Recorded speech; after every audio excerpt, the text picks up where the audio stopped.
I think one of the things that I've learned to do is, so because of my experience growing up as one of Jehovah's Witnesses, I was told that I had the truth, that I had the answers, and then it turns out I didn't have those answers.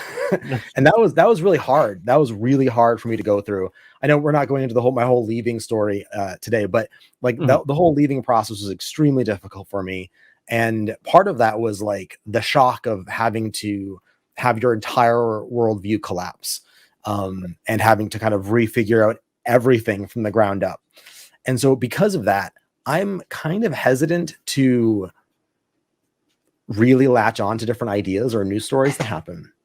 And so, we see all these news stories and they're all about, getting clicks and attention, and they all have their own little spin.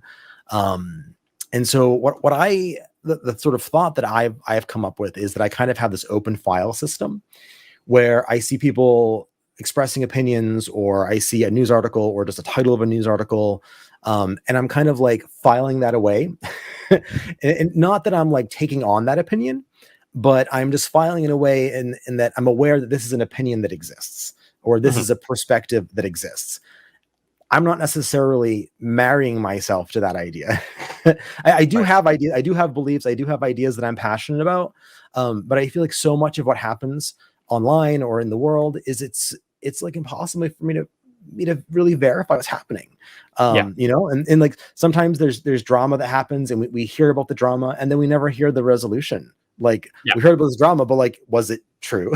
Is it true? I never hear about that. I just knew that there was a story that happened, and so I kind of had this idea that I'm trying to keep this open file system. Maybe I'm not perfect at this, but I try to like just file things away, being like, all right, I'm aware that different people have these perspectives. I'm not necessarily saying that they're my perspective, but I'm going to kind of keep it in there and keep that file open to new perspectives that I might be able to file away.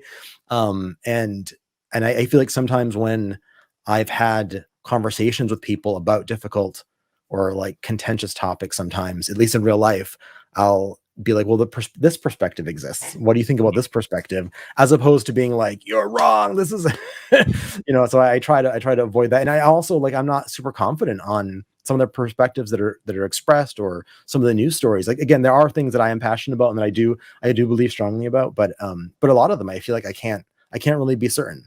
And so I kind of tentatively hold those ideas. Yeah. I think it's one of the reasons why I have not made as many enemies online as I guess should be, because I always consider myself to still, I guess, be a student in some regards. There's so many things that are happening in the realm of just atheism and politics and these kind of things that there's never an end.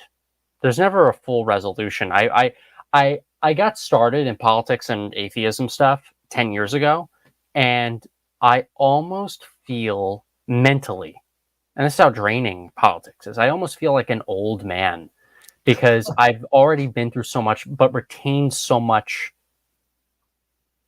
seen so much craziness on just my Twitter feed alone over the past like 5 to 6 of those years. Sure.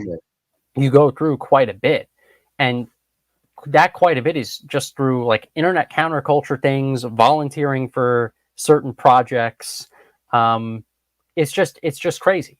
And I can see the toll it takes, even on some of our own volunteers, our own members, people in our community who want to, do well, but they don't even know how to really trust and verify certain things. I don't know either. When it comes to some of the current issues. Yeah, it's hard. And I don't know that we've really resolved that,